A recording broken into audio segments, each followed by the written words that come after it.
നമസ്കാരം. നിലമ്പൂരിൽ മാവോയിസ്റ്റ് വേട്ടയെ തുടർന്നാണ് പോലീസിന്റെ മനോവൈര്യത്തെക്കുറിച്ച് മുഖ്യമന്ത്രി പിണറായി വിജയൻ ആദ്യമായി പറഞ്ഞത്. തൊട്ടടുത്ത വർഷം 2017 പോലീസ് അസോസിയേഷൻ സമ്മേളനത്തിലും പോലീസിന്റെ മനോവൈര്യത്തെ തകർക്കില്ലെന്ന് മുഖ്യമന്ത്രി പ്രഖ്യാപിച്ചു. നിയമസഭയിലും മുഖ്യമന്ത്രി ഇത് ആവർത്തിച്ചു. എന്നാൽ ലോക്കപ്പ് മർദ്ദനങ്ങൾക്ക് ഉത്തരവാദികളായവർക്കെതിരെ ഒരു വിട്ടുവീഴ്ചയുമില്ലെന്ന് മുഖ്യമന്ത്രി പ്രഖ്യാപിച്ചിട്ട് ഇപ്പോൾ 8 വർഷമാകുന്നു. ഈ പ്രഖ്യാപനം ജലരേഖയാണെന്ന് തെളിയിക്കുന്നതാണ്. വാരാപ്പുഴ മുതൽ കുന്നംകുളവും പീച്ചിയും എല്ലാം. CCTV ദൃശ്യങ്ങൾ പുറത്തുവരാൻ സാധ്യതയുള്ളതിനാൽ ജാഗ്രത പാലിക്കണം എന്നാണ് പീച്ചി സംഭവത്തെ തുടർന്ന് ADGP S. ശ്രീജിത്ത് കത്തിലൂടെ പോലീസുകാർക്ക് നൽകുന്ന നിർദ്ദേശം. ആരെയും തല്ലരുത് എന്നല്ല, ലോക്കപ്പ് മർദ്ദനത്തിൽ വിട്ടുവീഴ്ചയില്ലെന്ന് പ്രഖ്യാപിച്ച മുഖ്യമന്ത്രിയെ തിരുത്തുന്ന ADGP S. ശ്രീജിത്തിന്റെ യഥാർത്ഥ പ്രചോദനം ആരാണ്? സ്വാഗതം. സ്പെഷ്യൽ എഡിഷനിലേക്ക് നമ്മളൊപ്പം അതിഥികളായി ഇടത് സഹയാത്രികൻ ഡോക്ടർ പ്രേംകുമാർ, കോൺഗ്രസ് വക്താവ് റിജിൽ മാക്കുറ്റി, അഭിഭാഷകൻ അഡ്വക്കേറ്റ് മധുസൂദനൻ എന്നിവർ. ആദ്യം advocate doctor Premkumar. Doctor Premkumar, മുഖ്യമന്ത്രി ഇതുവരെ ഒന്നും മിണ്ടിയിട്ടില്ല ഈ സംഭവവികാസങ്ങളെക്കുറിച്ച്. പ്രതിപക്ഷ ചോദിക്കുന്നത് എന്തുകൊണ്ടാണ് മുഖ്യമന്ത്രി ഇതേക്കുറിച്ച് പ്രതികരിക്കാത്തതെന്നാണ്. പ്രതികരിക്കുന്നില്ല എന്ന് മാത്രമല്ല, ഇന്നലെ ഒരു CPM-ന്റെ പ്രാദേശിക നേതാവ് തനിക്കുണ്ടായ ദുരനുഭവത്തെക്കുറിച്ച് മാധ്യമങ്ങളോട് സംസാരിക്കുമ്പോൾ പാർട്ടിക്കാർ തന്നെ വന്ന് അദ്ദേഹത്തെ പിടിച്ചു മാറ്റുന്നു. സംസാരിക്കരുത് എന്നാണ് പാർട്ടി തീരുമാനമെന്നാണ്. പാർട്ടിയും സർക്കാരും മൗനം പാലിച്ചാൽ ഇല്ലാതാവുന്നതാണോ ഇപ്പോൾ ഉയർന്നു വരുന്ന ഈ ദൃശ്യങ്ങൾ? ഇപ്പോൾ ഉയർന്നു വരുന്ന ദൃശ്യങ്ങൾ വളരെ ഗുരുതരമാണ്. വളരെ അടിയന്തരമായ ഇടപെടലുകൾ വേണ്ടതാണ്. പക്ഷേ ഇങ്ങനെയുള്ള ഇഷ്യൂസ് ഉണ്ടാകുന്ന സമയത്ത് പ്രതിപക്ഷ നേതാവ് പ്രതികരിക്കുന്നത് പോലെ എല്ലാ ദിവസവും പ്രതികരിക്കുന്ന ഒരു ശീലം കേരളത്തിൻ്റെ മുഖ്യമന്ത്രിക്ക് ഇല്ല. ഒന്നുകിൽ പത്രക്കുറിപ്പുകൾ ഉണ്ടാവാം, അല്ലെങ്കിൽ അതിനുശേഷം നടക്കുന്ന പ്രസ് മീറ്റിൽ അദ്ദേഹം തന്നെ പറയുകയോ പത്രക്കാരുടെ ചോദ്യങ്ങൾക്ക് മറുപടിയായിട്ട് പറയുകയാണ് ചെയ്യാറുള്ളത്. അത്തരം പ്രസ് മീറ്റിൽ ചോദിക്കുന്ന എല്ലാ ചോദ്യങ്ങൾക്കും കൃത്യമായി തന്നെ മുഖ്യമന്ത്രി മറുപടി പറയാറുണ്ട്. കഴിഞ്ഞ പ്രസ് മീറ്റ് നടന്ന എനിക്ക് തോന്നുന്നു 10-15 ദിവസം മുന്നെയാണ്. നമ്മളൊരു MLA ആയി ബന്ധപ്പെട്ട വിഷയമൊക്കെ കത്തി നിൽക്കുന്ന ആ സമയത്ത് അതുമായി ബന്ധപ്പെട്ട് അദ്ദേഹം പറഞ്ഞിട്ടുണ്ട്. ഞാൻ വിചാരിക്കുന്നത് സ്വാഭാവികമായിട്ടും അടുത്തൊരു പ്രസ് ബ്രീഫിംഗ് ദിവസം ഇതും ഇഷ്യൂ ആയി വരികയും ഇതിൽ സർക്കാരിൻ്റെ നിലപാട് എന്താണെന്നും ഈ പെർട്ടിക്കുലർ ഇഷ്യൂവിൽ എന്ത് നിലപാടാണ് സ്വീകരിച്ചതെന്നും വ്യക്തമാക്കുകയും ചെയ്യും. അതിൽ ട്രാൻസ്പെറൻസിയുടെ യാതൊരു പ്രശ്നവുമില്ല. കാരണം ഈ വിഷ്വൽസ് പുറത്തു വന്നതിന് ശേഷം ഒരു തവണ സസ്പെൻഷനിലായിരുന്ന, ഒരു തവണ ഇൻക്രിമെൻറ്റ് ബാറിംഗ് അടക്കമുള്ള ശിക്ഷാ നടപടികൾ നടപ്പിലാക്കിയിട്ടുള്ള ഉദ്യോഗസ്ഥരെ പിന്നെയും സസ്പെൻഷനിലേക്ക് വെച്ചിരിക്കുന്നു. നിങ്ങളുടെ ജേർണലിസ്റ്റിക് റിപ്പോർട്ടുകൾ സത്യമാണെങ്കിൽ അവരെ പിരിച്ചുവിടുന്നതിൻ്റെ ലീഗൽ ആസ്പെക്ട്സ് അന്വേഷിച്ചുകൊണ്ട് DGP പ്രോസസ്സ് തുടങ്ങിയിരിക്കുന്നു. ഒരു സബ്ജുഡൈസായ കാര്യമാണ്. കോടതിയിൽ ഇദ്ദേഹം സുജിത്ത് സമർപ്പിച്ച CMP പെൻഡിംഗ് ആണ്. അതിൻ്റെ ട്രയൽ നടക്കുന്നുണ്ട്. അതിനിടയിൽ ഡിസ്മിസൽ എന്നുള്ളൊരു പ്രോസസ്സിന് ലീഗൽ വാലിഡിറ്റി ഉണ്ടോ എന്നുള്ള കാര്യത്തിൽ ലീഗൽ ഒപ്പീനിയൻ കിട്ടേണ്ടതുണ്ട്. ആ രീതിയിലുള്ള പ്രോസസ്സുമായിട്ട് മുന്നോട്ട് പോകുന്നുണ്ട്. അതിനിടയിൽ വന്ന് മുഖ്യമന്ത്രി പറയണമെന്ന് വാശി പിടിക്കുന്നത് കാര്യങ്ങളെ വേണ്ടാത്തൊരു ഡയറക്ഷനിലേക്ക് കൊണ്ടുപോകാനാണെന്നാണ് എനിക്ക് തോന്നുന്നത്. ഡോക്ടർ പ്രേംകുമാർ, അത് മുഖ്യമന്ത്രി മറുപടി പറയേണ്ട, അദ്ദേഹം മറുപടി പറഞ്ഞോ, വാർത്താ സമ്മേളനം നടത്തിയോ, പ്രതികരിച്ചോ എന്നുള്ളതല്ല പ്രശ്നം. ഇപ്പോൾ പോലീസ് സ്റ്റേഷനിൽ വെച്ച ഒരാൾക്ക് തല്ല് കിട്ടി, അയാൾ വെറുതെ വിടില്ല, അയാൾ തീർച്ചയായിട്ടും നിയമ നടപടി നേരിടേണ്ടി വരുമെന്ന് മുഖ്യമന്ത്രി 2017 പ്രഖ്യാപിച്ചതാണ്. അതും പോലീസുകാരുടെ സമ്മേളനത്തിൽ വെച്ച്. യെസ്, എങ്കിൽ സർക്കാർ എന്താണ് ചെയ്യേണ്ടത്? ഒരു സ്റ്റേഷനിൽ വെച്ച് ഒരു ഒരു മോശം പെരുമാറ്റമുള്ള ഒരു പോലീസുകാരൻ ഒരാളെ മർദ്ദിച്ചു. ഒരു പൗരൻ ചെയ്യേണ്ട കാര്യങ്ങളുണ്ട്. ഒന്ന്, അയാൾക്ക് പോലീസ് കംപ്ലയൻസ് അതോറിറ്റിയിൽ പരാതി കൊടുക്കാം. നമ്മുടെ പോലീസ് കംപ്ലയൻസ് അതോറിറ്റി എന്താണ് ചെയ്യുന്നത് കഴിഞ്ഞ വർഷങ്ങളിൽ? അതിന് അങ്ങനെ ഒരു അതോറിറ്റി ഉണ്ടോ? ജില്ലാതലങ്ങളിലുണ്ടോ? അത് പ്രവർത്തിക്കുന്നുണ്ടോ? അതിൻ്റെ സംസ്ഥാന അധ്യക്ഷന് പലതവണ അദ്ദേഹത്തിൻ്റെ കാലാവധി നീട്ടി നൽകി. അദ്ദേഹത്തിന് ആ പണി മാത്രമല്ല, മറ്റ് പല പണികളുണ്ട്. അദ്ദേഹം സർക്കാരിൻ്റെ പ്രധാനപ്പെട്ട പല കമ്മീഷനുകളുടെയും അധ്യക്ഷനായിരുന്നു. അദ്ദേഹത്തിന് പലതവണ ഇത് നീട്ടി നൽകി. ഒന്നും നടക്കുന്നില്ല. ഈ ആളുകൾ കോടതിയിൽ പോകേണ്ടി വരികയാണ്. തല്ല് കിട്ടിയെന്ന് പറഞ്ഞ് കോടതിയിൽ പോവുകയും കള്ളക്കേസ് കോടതിയിൽ നിന്ന് പിൻവലിപ്പിക്കുകയും ക്വാഷിയിപ്പിക്കുകയും അതുപോലെ ഈ പോലീസുകാർക്കെതിരെ നടപടി വേണമെന്ന് ആവശ്യപ്പെട്ട് കോടതിയെ സമീപിക്കേണ്ടി വരുന്നു. ഈ സംവിധാനത്തിൻ്റെ പ്രശ്നമാണ്. ഈ സംവിധാനത്തിനാണ് മുഖ്യമന്ത്രി മറുപടി പറയേണ്ടത്. തീർച്ചയായിട്ടും ഈ സംവിധാനത്തിൻ്റെ പ്രശ്നമാണ്. ഈ സംവിധാനത്തിന് കുറേ പ്രശ്നങ്ങളുണ്ട്. അത് പോലീസ് ഡിപ്പാർട്ട്മെൻറ്റിൽ മാത്രമല്ല. അൾട്ടിമേറ്റ്ലി സ്പീക്കിംഗ്, എല്ലാ സർക്കാർ ഉദ്യോഗസ്ഥന്മാരും എല്ലാ ബ്യൂറോക്രാറ്റ്സും ജനങ്ങളെ സെർവ് ചെയ്യാനുള്ളതാണ്. പലപ്പോഴും ഇവർ ജനങ്ങളെ സെർവ് ചെയ്യല്ല ചെയ്യുക, ജനങ്ങളെ ഉപദ്രവിക്കുകയും ജനങ്ങളുടെ മേൽ കുതിര കയറുകയും അവരിൽ നിന്ന് കൈക്കൂലി വാങ്ങുകയൊക്കെയാണ് ചെയ്യുക. അപ്പോൾ ഒരുപക്ഷെ ഇതിനേക്കാൾ വലിയൊരു ഇഷ്യൂ ആണ് കേരളത്തിൽ ഒരു വർഷം എത്ര അധ്യാപകരുടെ പേരിൽ പോക്സോ കേസ് രജിസ്റ്റർ ചെയ്യപ്പെടുന്നുള്ളൂ നിങ്ങളറിയോ? അതിൽ എത്ര പേരെ സർവീസിൽ നിന്ന് പിരിച്ചുവിടുന്നുണ്ട്? ഏതെങ്കിലും തരത്തിൽ അവർ തിരിച്ച് ജോലിയിൽ കയറുക, സസ്പെൻഷൻ ശേഷം കയറുക തന്നെയാണ് ചെയ്യുന്നത്. കൈക്കൂലി വാങ്ങി പിടിക്കപ്പെടുന്ന ഉദ്യോഗസ്ഥന്മാർ. ഇതിൽ ഗ്രാജുവൽ ആയിട്ടുള്ളൊരു ഇംപ്രൂവ്മെൻറ്റ് പ്രോസസ്സാണ് നടക്കുക. കേരളത്തിൻ്റെ കേസിൽ കഴിഞ്ഞ 10 വർഷത്തിനിടയ്ക്ക് കഴിഞ്ഞ തവണ നിയമസഭയിൽ തന്നെ മുഖ്യമന്ത്രി പറഞ്ഞ പ്രകാരം 108 പോലീസ് ഉദ്യോഗസ്ഥന്മാരെയാണ് ഇത്തരത്തിലുള്ള ക്രിമിനൽ ആക്ടിവിറ്റിയിൽ ഉൾപ്പെട്ടതിൻ്റെ പേരിൽ പിരിച്ചുവിട്ടിട്ടുള്ളത്. ഇപ്പോൾ എനിക്ക് എൻ്റെ അറിവ് ശരിയാണെങ്കിൽ 202 പേരുടെ ഡിസ്മിസൽ പ്രോസസ്സ് നടന്നുകൊണ്ടിരിക്കുകയാണ്. ഈ കണക്കുകളും സാധനങ്ങളും നമ്മൾ മനസ്സിലാക്കേണ്ടത് ഒരു നാഷണൽ, ഒരു പാൻ ഇന്ത്യൻ കോണ്ടെക്സ്റ്റിൽ എന്താ പറയുക status of policing in India report എന്ന് പറഞ്ഞൊരു സാധനമുണ്ട്. പോലീസിന്റെയും കൂടി ഓതറൈസേഷനോടെ വരുന്ന ആ വിഷയത്തിൽ എനിക്കൊരു കാര്യം പറയാനുള്ളത്, നമ്മൾ കേരളത്തിലെ പോലീസിനെ മറ്റ് സംസ്ഥാനങ്ങളിലെ പോലീസുമായി താരതമ്യം ചെയ്യുകയേ ചെയ്യരുത്. നമ്മൾ മറ്റൊരു സംസ്ഥാനമാണ്, നമ്മൾ മറ്റൊരു സിവിക് സൊസൈറ്റിയാണ്. ആ സിവിൽ സൊസൈറ്റി വളരെ ഉന്നതമായ രീതിയിൽ ജനാധിപത്യ ബോധമുള്ള ഒരു സൊസൈറ്റിയാണ്. നമ്മൾ യു.പിയിലെ പോലീസിനെ വെച്ച് നോക്കൂ എന്ന് പറയുന്നതിൽ ഒരു പ്രശ്നമുണ്ട്. അതിലൊരു ഞാൻ പറഞ്ഞു തീർത്താൽ മനസ്സിലാവും. അതായത് status of policing in India റിപ്പോർട്ടിൽ ആ പോലീസ് ഓഫീസേഴ്സിനോട് IPS ഓഫീസേഴ്സിന്റെ മനസ്സ് വായിച്ചുകൊണ്ട് അവർ പറയുന്നത് 55% ഓഫീസേഴ്സും വിചാരിക്കുന്നത്, ഇപ്പോഴും കൃത്യമായിട്ട് വിശ്വസിക്കുന്നത്, IAS IPS അക്കാഡമി അടവെച്ച് വിരിയിച്ച സീനിയർ ഓഫീഷ്യൽസ് വിശ്വസിക്കുന്നത് 3-ാം മുറ ഭേദ്യം ചെയ്യൽ എന്നുള്ളത് ആവശ്യമാണെന്നാണ്. 55%. അതിൽ കേരളം തമിഴ്നാടിലെ വ്യത്യാസമില്ല. IPS കേഡറിൻ്റെ അകത്ത് ടോപ്പ് ഒഫീഷ്യൽസിന്റെ മൈൻഡ് സെറ്റ് ഇപ്പോഴും അങ്ങനെ തന്നെയാണ്. കുറച്ച് ബലം പ്രയോഗിക്കാമെന്നാണ്. സാഡ്ലി ഞാൻ പറയട്ടെ, മഹാഭൂരിപക്ഷം ജനങ്ങളുടെയും വിചാരം അത് തന്നെയാണ്. പോലീസ് ആയാൽ കുറച്ച് ഇടിയൊക്കെ ചെയ്യേണ്ടതുണ്ട് എന്ന്. കഴിഞ്ഞ ദിവസം മറ്റൊരു വിഷയവുമായി ബന്ധപ്പെട്ട് നിങ്ങൾ നടത്തിയ ഔട്ട് ഓഫ് ഫോക്കസ് ചർച്ച ഞാൻ ശ്രദ്ധിച്ചിരുന്നു. കേരളത്തിലെ യൂട്യൂബർ എന്ന് നമ്മൾ പറയുകയും പത്രാധിപർ എന്ന് അഡ്വക്കേറ്റ് ജയശങ്കർ വിളിക്കുകയും ചെയ്യുന്ന ഒരാളെ നാട്ടുകാർ കൈകാര്യം ചെയ്തു. അത് ശരിയല്ല, ഒരു കാരണവശാലും ശരിയല്ല. അതിൻ്റെ ഒരു കോണ്ടെക്സ്റ്റ് എന്താണെന്ന് പറയുന്നത്, ജസ്റ്റിസ് ഡിലേഡ് ആണ് പലപ്പോഴും, കോർട്ടിൻ്റെ ഇൻ്റർഫിയറൻസ് പലപ്പോഴും ഡിലേഡ് ആണ്. അതുകൊണ്ട് കോമൺ പബ്ലിക് പോലും വിചാരിക്കേണ്ടത് നല്ല പോലീസുകാരെന്ന് പറഞ്ഞാൽ 2 ഇടി കൊടുക്കുന്നവനാണെന്ന്. പക്ഷേ ഒരു കാരണവശാലും സിവിൽ സൊസൈറ്റിക്ക് അതിനെ അംഗീകരിക്കാൻ പറ്റില്ല. അതിൻ്റെ കറക്റ്റീവ് മെഷേഴ്സ് ഉണ്ടാവേണ്ടതുണ്ട്.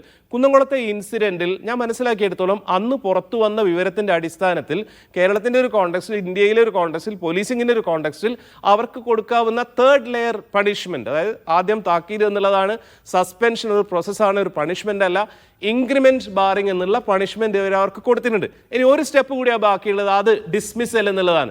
ഡിസ്മിസലിലേക്ക് പോയിട്ടില്ല. അതിനിടയിലാണ് പ്രൈവറ്റ് കേസും കാര്യങ്ങളൊക്കെ വന്നിട്ടുള്ളത്. ഒരുപക്ഷെ അതിൻ്റെ ഫൈനൽ ജഡ്ജ്മെൻറ്റിന് ശേഷം അതിലേക്ക് തന്നെ ഇത് പോവുമായിരിക്കും. ഇനി പോയിട്ടില്ലെങ്കിലും അതിലേക്ക് വേണ്ടതെന്ന് തന്നെയാണ് എൻ്റെ അഭിപ്രായം. 100-ലധികം പോലീസുകാരെ പിരിച്ചുവിട്ട ഒരു സർക്കാരാണിത്. ശരി, പിരിച്ചുവിട്ടത് ആരെയാണ്? മാങ്ങ മോഷ്ടിച്ച ഒരു പോലീസുകാരനെ പിരിച്ചുവിട്ടത് നമ്മൾ കേട്ടിട്ടുണ്ട്. പക്ഷേ വാരാപ്പുഴയിൽ തല്ലിക്കൊന്ന പോലീസുകാരൊക്കെ തിരിച്ചെടുക്കുകയാണ് സർക്കാർ ചെയ്തത്. അപ്പോൾ ഈ പിരിച്ചുവിടുന്നവർ ആരാണ്, പിരിച്ചുവിടപ്പെട്ട പോലീസുകാർ ആരാണെന്നൊരു അന്വേഷണം കൂടി ഈ ഘട്ടത്തിൽ പ്രസക്തമാണ്.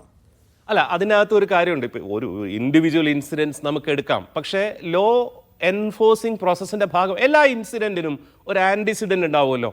കുന്നംകുളത്തെ ഇൻസിഡൻറ്റും ഉണ്ട് ആൻറ്റിസിഡൻറ്റ്. അത് നമ്മളിപ്പോൾ വിശദീകരിക്കേണ്ട ആവശ്യം, അതിലേക്ക് പോവേണ്ട കാര്യവുമില്ല. എങ്ങനെയാണ് ഈ സംഭവത്തിലേക്ക് നയിച്ചത്, പോലീസുകാർ എന്തുകൊണ്ട് അങ്ങനെ വളരെ റോങ്ഫുള്ളായിട്ട് വൈകാരികമായിട്ട് പെരുമാറി എന്നുള്ളത്. അതിന് മുന്നേ ആ അറസ്റ്റ് നടന്ന സ്ഥലത്ത് അമ്പലത്തിൽ നടന്ന പ്രശ്നങ്ങൾ എന്തൊക്കെയായിരുന്നു, അങ്ങനെ ഒരു ഇമോഷണൽ ആൻറ്റിസിഡൻറ്റ് ഉണ്ടാവും ഇതിൻ്റെ അകത്ത്. എന്ന് പറഞ്ഞാൽ പോലീസുകാർ ചെയ്തത് ശരിയാണെന്ന് ഞാൻ ഒരിക്കലും പറയുന്നില്ല. യൂണിഫോം ഇട്ട ആളുകൾ, ലോ എൻഫോഴ്സിംഗ് ഓഫീസേഴ്സ് ഒരിക്കലും ചെയ്യാൻ പാടില്ലാത്ത കാര്യമാണ്. അപ്പം നമ്മൾ വിഷ്വലിൽ കാണുന്ന ഒരു ഇൻസിഡൻറ്റ് മാത്രം എടുത്തിട്ട് ഒരു സർക്കാർ ഉദ്യോഗസ്ഥനെയും ആ അർത്ഥത്തിൽ പിരിച്ചുവിടാൻ പറ്റില്ല. അതിൻ്റെ ഒരു പ്രോസസ്സ് ഫോളോ ചെയ്യേണ്ടതുണ്ട്. അല്ലെങ്കിൽ ഉണ്ടാകുന്ന സംഗതി എന്താണ്, സെൻകുമാറിനെ പണ്ട് മാറ്റിയതുപോലെ ഇവർ എന്താ പറയുക, ഇതേ പോലീസുകാർ ഹൈക്കോടതിയിൽ പോയിട്ട് അവർ റീഇൻസ്റ്റേറ്റ് ചെയ്യേണ്ടി വരും. അത് വളരെ കൗണ്ടർ ആയിട്ടുള്ള ഒരു ഇഫക്റ്റാണ് ഉണ്ടാക്കുക. അപ്പോൾ ഗവൺമെന്റ് എന്നുള്ള രീതിയിൽ എംപ്ലോയീസിന്റെ, ബ്യൂറോക്രാറ്റ്സിന്റെ ലാത്തി ചാർജ് അല്ല, ലോക്കപ്പ് മർദ്ദനം നടന്ന പോലീസുകാരെയൊക്കെ ഉടനെ തന്നെ അങ്ങ് പിരിച്ചുവിട്ടളയാം എന്നൊരു നടപടിക്രമങ്ങൾക്ക് ബാഹ്യമായ ഒരു നിർദ്ദേശത്തെക്കുറിച്ചല്ല ഞാൻ സംസാരിക്കുന്നത്. ഈ സംസ്ഥാനത്ത് അത് സുപ്രീം കോടതി നിർദ്ദേശപ്രകാരമാണ് ഈ പോലീസ് കംപ്ലയൻസ് അതോറിറ്റികളുള്ളത്. ആ അതോറിറ്റികൾ പ്രവർത്തിക്കുന്നില്ല. ആ അതോറിറ്റികൾ പ്രവർത്തിക്കുന്നില്ല എന്നുള്ളത് ഭരണകൂടത്തിൻ്റെ മാത്രം വീഴ്ചയാണ്. ഒന്ന്. രണ്ടാമത്തെ കാര്യം, ഞാൻ നേരത്തെ സൂചിപ്പിച്ച ADGP S. ശ്രീജിത്തിന് ഒരു കത്തുണ്ട്. ഈ പീച്ചിയിലെ സംഭവത്തിൽ CCTV ദൃശ്യങ്ങൾ പുറത്തു വന്നപ്പോൾ പോലീസ് സ്റ്റേഷനിലേക്ക് അയച്ചതാണ് പോലീസ് മേധാവിക്കുണ്ട്. അതിൽ അദ്ദേഹം പറയുന്നത് ഇങ്ങനെ വിവരാവകാശ നിയമപ്രകാരം പരാതിക്കാർ ദൃശ്യങ്ങൾ ശേഖരിക്കുന്നുണ്ട്, അതുകൊണ്ട് ജാഗ്രത വേണം. അതിനർത്ഥം CCTV കാണാതെ നിങ്ങൾ അടിക്കണം എന്നാണ്. മുഖ്യമന്ത്രി ഒരു വശത്ത് പോലീസിൻ്റെ മനോവീര്യം തകർക്കാൻ അനുവദിക്കില്ല എന്ന് പറയുകയും ലോക്കപ്പ് മർദ്ദനത്തിൽ ഏർപ്പെടുന്നവർ നടപടി നേരിടേണ്ടി വരും എന്ന് പറയുകയും ചെയ്യുന്നു. 2 വർത്തമാനമാണത്. ഈ രണ്ട് വർത്തമാനത്തിൽ നിന്ന് S. ശ്രീജിത്തിന് മനസ്സിലായത് ആ കത്താണ്. മനസ്സിലാവുന്നുണ്ടോ? അതായത് ഭരണകൂടം പോലീസിന് നൽകുന്ന സിഗ്നൽ നിങ്ങൾ തല്ലിക്കോളൂ, CCTV നോക്കിയാൽ മതി എന്നാണ്, അല്ലേ? അല്ല, അതായത് പൊളിറ്റിക്കൽ ലീഡർഷിപ്പിന്റെ ക്ലിയറായ സ്റ്റാൻഡിനോളം എത്തില്ല ഒരിക്കലും ഈ ടോപ്പ് ഒഫീഷ്യൽസിന്റെ ബ്യൂറോക്രസിയിലുള്ള പലരുടെയും നിലപാടുകൾ. എന്നോട് നേരിട്ട് പറഞ്ഞിട്ടുണ്ട്. അതായത് ഒരു ബോർഡ് ഇങ്ങനെ നോക്കി വായിച്ചത്, അതായത് പാരിതോഷികങ്ങൾ ആവശ്യപ്പെടുന്നത് കുറ്റകരമാണ്, അതുകൊണ്ട് ആവശ്യപ്പെടാതെ തന്നിട്ട് പോകണട്ടോ. എൻ്റെ അടുത്ത് പറഞ്ഞിട്ടുണ്ട്, എനിക്ക് അനുഭവമുണ്ട്. ഞാൻ അത് ചിരിച്ച് തള്ളുകയാണ് ചെയ്തത്. ഇതേ ഉദ്യോഗസ്ഥന്മാർ കേരളത്തിൽ ഞാൻ കംപ്ലയിൻറ്റ് കൊടുത്തോന്ന് ചോദിച്ചാൽ ഞാൻ കംപ്ലയിൻറ്റ് കൊടുത്തില്ല, എൻ്റെ കാര്യവുമായിരുന്നില്ല. ആവശ്യപ്പെടുന്നത് കുറ്റമാണ്, അതുകൊണ്ട് ഞങ്ങൾ ആവശ്യപ്പെടുന്നില്ല കേട്ടോ എന്ന് വളരെ സരസമായിട്ട് പറഞ്ഞ ഉദ്യോഗസ്ഥന്മാരെ എനിക്കറിയാം. അപ്പോൾ ഒരിക്കലും ഉദ്യോഗസ്ഥന്മാർ, ബ്യൂറോക്രസിയിലുള്ള ടോപ്പിലുള്ള ആളുകൾ ഈ ഒരു ലെയർ പൊളിറ്റിക്കൽ എന്താ പറയുക ലീഡർഷിപ്പിൻ്റെ ആ ഒരു റിയലൈസേഷനിലേക്ക് എത്തില്ല. പക്ഷേ ഒരു കാര്യം നമുക്ക് സമ്മതിച്ചേ മതിയാവുള്ളൂ, പൊളിറ്റിക്കൽ ലീഡർഷിപ്പിൽ ഉണ്ടായിട്ടുള്ള എന്താ പറയുക ആ ഒരു ധാർമ്മിക ച്യുതിയുമായിട്ട് കമ്പയർ ചെയ്യുമ്പോൾ ഞാനും ഇൻവോൾവ് ആയിരിക്കുന്ന ഈ ജേർണലിസം, സിറ്റിസൺ ജേർണലിസത്തിൽ ഉണ്ടായിട്ടുള്ള മൂല്യച്യുതിയുമായിട്ട് കമ്പയർ ചെയ്യുമ്പം police is on the right tracks or improvement ട്രാക്സിലാണെന്നുള്ളത് സത്യമാണ്. ഈ ഇൻസിഡൻസ് വളരെ കുറഞ്ഞു വരികയാണ്. അതിൻ്റെ മുകളിലുള്ള നമ്മളുടെ വിജിലൻസ് ഗംഭീരമായിട്ട് കൂടുകയാണ്. ചെറിയ അൺലോഫുൾ ജസ്റ്റേഴ്സ് പോലീസിൻ്റെ അടുത്ത് വന്നാൽ പോലും അത് ഗംഭീരമായിട്ട് സ്കാൻ ചെയ്യപ്പെടുകയാണ്. പക്ഷേ ഇത്തരത്തിലുള്ള സ്പൊറാഡിക് ഇൻസിഡൻസ് റിപ്പോർട്ട് ചെയ്യപ്പെടുന്നുണ്ട്. അത് നമ്മുടെ അതിനെപ്പറ്റിയുള്ള ഒരു വിജിലൻസിൻ്റെ ഒരു അവയർനെസ്സിൻ്റെ ഒരു തെളിവായിട്ട് കൂടിയാണ് ഞാൻ കാണുന്നത്. എന്ന് പറഞ്ഞാൽ ഇതിൽ ഇൻവോൾവ് ചെയ്ത ഏതെങ്കിലും ഒരാളെ രക്ഷിക്കണമെന്നോ വെറുതെ വിടണമെന്നോ ഒന്നും അല്ല. ഇതുവരെ തുടരുന്ന സ്ട്രിക്റ്റ് ആയിട്ടുള്ള നിലപാട് തന്നെ ഇതിൻ്റെ അകത്ത് ഉണ്ടാവണം. മുഖ്യമന്ത്രി ഇതിനെപ്പറ്റി പറയുന്നുണ്ടോ എന്നുള്ളതല്ല, ഇതൊന്നുകൂടെ സിസ്റ്റമാറ്റിക്കായിട്ട് എൻഫോഴ്സ് ചെയ്യപ്പെടുന്ന രീതിയിലുള്ള ഇടപെടലുകൾ പോലീസിൻ്റെ ഭാഗത്തു നിന്നും സർക്കാരിൻ്റെ ഭാഗത്തു നിന്നും ഉണ്ടാവുക തന്നെയാണ് വേണ്ടത്. പക്ഷേ അത് ലീഗലായിരിക്കണം, സിസ്റ്റമാറ്റിക് ആയിരിക്കണം. നമ്മുടെ ഹൈലി ഇമോഷണൽ ആയിട്ടുള്ള എല്ലാ പോലീസുകാരെയും അങ്ങോട്ട് പിരിച്ചു വിട്ടുകളയാ, മുഖ്യമന്ത്രി രാജിവെച്ച് കളയാ, അത്തരം എക്സ്റ്റെൻസീവ്, അത്തരം എന്താ പറയുക എക്സ്ട്രീം സ്റ്റാൻഡും ഡിമാൻഡ്സും എവിടെ എത്തുന്ന കാര്യങ്ങളല്ല. 2023 ഈ സുജിത്ത് കോൺഗ്രസിൻ്റെ നേതാവായിരുന്നു. അദ്ദേഹം അപ്പോഴും കോൺഗ്രസിൻ്റെ ലീഡേഴ്സിനോടൊക്കെ കാര്യം പറഞ്ഞിട്ടുണ്ടായിരുന്നു. അന്ന് ഇത് നമ്മളൊന്നും അറിഞ്ഞിരുന്നില്ല. ഈ തരത്തിലൊരു വിഷയമാക്കി ഇത് കോൺഗ്രസ് ലീഡർഷിപ്പ് പോലും അന്ന് വളർത്തിക്കൊണ്ടുവന്നിരുന്നില്ല. എന്തുകൊണ്ടാണെന്നുള്ളത് ഭയങ്കര സ്ട്രേഞ്ചാണ്.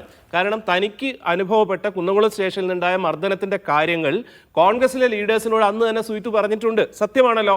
പക്ഷേ എന്തുകൊണ്ടാണ് കോൺഗ്രസ് ലീഡർഷിപ്പ് അത് ടേക്കപ്പ് ചെയ്യാതിരുന്നത്? സുജിത്തിനെ വിശ്വസിക്കാതിരുന്നതുകൊണ്ടാണോ, അതോ ആ പോലീസുകാർ ചെയ്തത് കുഴപ്പമില്ല എന്ന് കരുതിയിട്ടാണോ, അതോ പിണറായി വിജയൻ്റെ പോലീസിനെ പറ്റിയുള്ള അഭിപ്രായം മോശമാക്കേണ്ടെന്നിട്ട് കരുതിയിട്ടാണോ? അതൊക്കെ ഓപ്പൺ ചെയ്താൽ ഭയങ്കര രസമാവും ഈ കാര്യങ്ങൾ. അതൊന്നും അല്ല ഇപ്പം ചെയ്യേണ്ടത്. ഇനി ഇത്തരത്തിലുള്ള കാര്യങ്ങൾ ആവർത്തിക്കാതിരിക്കാനുള്ള രീതിയിൽ മോഡലായിട്ടുള്ള മാതൃകാപരമായിട്ടുള്ള കറക്റ്റീവ് മെഷേഴ്സാണ് വേണ്ടത്. അതിനോടൊപ്പം തന്നെയാണ് കേരളത്തിലെ പൊതുസമൂഹം മുഴുവൻ, ഏതെങ്കിലും ഒരു രാഷ്ട്രീയ പാർട്ടിയോ ഏതെങ്കിലും ഭരണത്തിന്റെ ഭാഗമായിട്ട് ഒരാളും ഇതിനെ ജസ്റ്റിഫൈ ചെയ്യുകയോ ഇതിനെ ലളിതവൽക്കരിക്കുകയോ പറയുകയോ ഉണ്ടായിട്ടില്ല. പി രാജീവ് വളരെ കൃത്യമായിട്ട് ആ നിലപാട് പറഞ്ഞിട്ടുണ്ട്. ഇത്തരത്തിലുള്ള പോലീസുകാരെ ഒരു കാരണവശാലും സർവീസിൽ വെച്ച് പൊറുപ്പിക്കുന്ന നിലപാടല്ല LDF ഗവൺമെന്റിന്റെ എന്നുള്ളത്. ശരി, റിജിൽ മാക്കുറ്റി, ഇത് ഇപ്പോൾ സുജിത്ത് ഈ കാര്യം നേതൃത്വത്തോട് പറഞ്ഞിട്ടും ഇപ്പോഴാണ് ദൃശ്യങ്ങൾ പുറത്തു വന്നപ്പോഴാണ് കോൺഗ്രസ് പ്രതികരിക്കുന്നതെന്ന് ഡോക്ടർ പ്രേംകുമാർ പറയുന്നു. ഇന്നുണ്ടായ മറ്റ് സംഭവങ്ങൾ, ഒരു SFI നേതാവ്, പത്തനംതിട്ട മുൻ ജില്ലാ സെക്രട്ടറിയാണ് അദ്ദേഹം മുമ്പുണ്ടായ ഒരു സംഭവത്തെക്കുറിച്ച് ഇപ്പോൾ പരാതിയുമായി വരുന്നുണ്ട്. ഇന്നലെ ഒരു പാർട്ടി ലോക്കൽ സെക്രട്ടറി ഈ വിഷയത്തെക്കുറിച്ച് സംസാരിക്കുമ്പോൾ പാർട്ടിക്കാർ തന്നെ വന്ന്, CPM-ന്റെ പാർട്ടിക്കാർ തന്നെ വന്ന് പാർട്ടി തീരുമാനമാണിത് പുറത്ത് പറയുമെന്ന് പറഞ്ഞ് പിടിച്ചു വലിച്ചുകൊണ്ട് പോകുന്നു. അതായത് പോലീസിനെതിരെ സംസാരിക്കാൻ പാർട്ടിക്കാർ, രാഷ്ട്രീയ പ്രവർത്തകർ തന്നെ ഭയക്കുന്നു, മടിക്കുന്നു. എന്തുകൊണ്ടാണിത്? ഇങ്ങനെ ഒരു പരാതി വന്നാൽ പോലും കോൺഗ്രസ് ഉൾപ്പെടെയുള്ള പാർട്ടികൾ ആ വിഷയത്തെ നിയമസഭയിലോ പുറത്തോ ഉന്നയിച്ചുകൊണ്ട് ശക്തമായ പ്രക്ഷോഭത്തിലേക്ക് വരാൻ വൈകുന്നു. ഇതെന്തുകൊണ്ട് സംഭവിക്കുന്നു? ഏജൻസി ഈ വിഷയം വന്നത് മുതൽ തന്നെ ആ ഘട്ടത്തിൽ അവിടെയുള്ള പ്രാദേശിക ലീഡർഷിപ്പും കോൺഗ്രസ് പാർട്ടിയും എല്ലാം തന്നെ പോലീസിനുമെതിരായും ഈ വിഷയത്തിനകത്ത് കൃത്യമായ രൂപത്തിൽ അന്വേഷണം നടത്തുമെന്ന് ആവശ്യപ്പെട്ടുകൊണ്ടുള്ള സമര പരിപാടികളൊക്കെ നടത്തിയിട്ടുണ്ട്. ഇല്ലാന്നും ശ്രീ പ്രേംകുമാർ പറഞ്ഞിട്ട് കാര്യമില്ല. ഇത് യൂത്ത് കോൺഗ്രസ് പ്രവർത്തകൻ അല്ലെങ്കിൽ ഏതെങ്കിലും രാഷ്ട്രീയ പാർട്ടിയുടെ പ്രവർത്തകൻ ആയതുകൊണ്ട് മാത്രം ഒരു സാധാരണക്കാരനായ ഒരു പൗരന്, അതായത് അക്സർവ ആരോ ആവട്ടെ, അവർക്ക് ഇത്തരത്തിലെ ക്രൂരമായ പീഡനങ്ങൾ ഒരു പോലീസ് സ്റ്റേഷനകത്ത് വെച്ച് നിരപരാധിയെ ഇത്ര ക്രൂരമായി മർദ്ദിക്കുന്നത് എന്തടിസ്ഥാനത്തിലാണ് എന്നുള്ള ചോദ്യമാണ്. എന്താണ് ഇതിൻ്റെ മോട്ടീവ്, എന്താണ്? അപ്പോൾ അങ്ങനെ ആക്രമിക്കാനും അങ്ങനെ തല്ലാനും അങ്ങനെ ക്രൂരമായി ആക്രമിക്കാനുമുള്ള ഒരു സംവിധാനം ഈ കേരളത്തിനകത്ത് നടക്കുന്നു എന്ന് മാത്രമല്ല, അതിന് ഒരു ഇമ്മ്യൂണിറ്റി ഈ സർക്കാരിൻ്റെ ഭാഗത്ത് നിന്ന് അവർക്ക് കിട്ടുന്നു എന്നുള്ളത് കൊണ്ടാണ്. ഇപ്പോൾ സുജിത്തിൻ്റെ വിഷയം 2.5 വർഷങ്ങൾക്ക് ശേഷം ഇത് പുറത്തു വന്നപ്പോൾ നമ്മുടെ പോലീസ് സ്റ്റേഷനകത്ത് വെച്ച് ആളുകളെ അതിക്രൂരമായി കൊലപ്പെടുത്തി അല്ലെങ്കിൽ കൊന്ന എത്ര സംഭവങ്ങൾ നമ്മുടെ മുമ്പിലുണ്ട്. വിനായകൻ, തൃശ്ശൂരിലൊരു വിനായകൻ്റെ വിഷയം നമ്മുടെ മുമ്പിലില്ലേ? ആ ചെറുപ്പക്കാരൻ മുടി നീട്ടി വളർത്തി എന്നതിൻ്റെ പേരിലല്ലേ ദളിതനായ ചെറുപ്പക്കാരനെ എത്ര ക്രൂരമായിട്ടാണ് പീഡിപ്പിച്ചത്. അപ്പോൾ സ്വാഭാവികമായി ഈ ഗവൺമെൻറ്റിൻ്റെ കാലത്തെമ്പാടും പോലീസ് സ്റ്റേഷനകത്ത് കടന്നുപോയാൽ ആളുകളെ ക്രൂരമായി തല്ലിച്ചതച്ച് കൊലപ്പെടുത്തുന്നത് വടകരയിലുണ്ടായില്ലേ സംഭവങ്ങൾ നമ്മുടെ മുമ്പിലില്ലേ? അപ്പോൾ ഈ സുജിത്ത് ഇതുമായി ബന്ധപ്പെട്ട നിയമ പോരാട്ടവുമായി ബന്ധപ്പെട്ട് ശക്തമായി മുമ്പോട്ട് പോയപ്പോഴാണ് ഈ വീഡിയോ വന്നത്.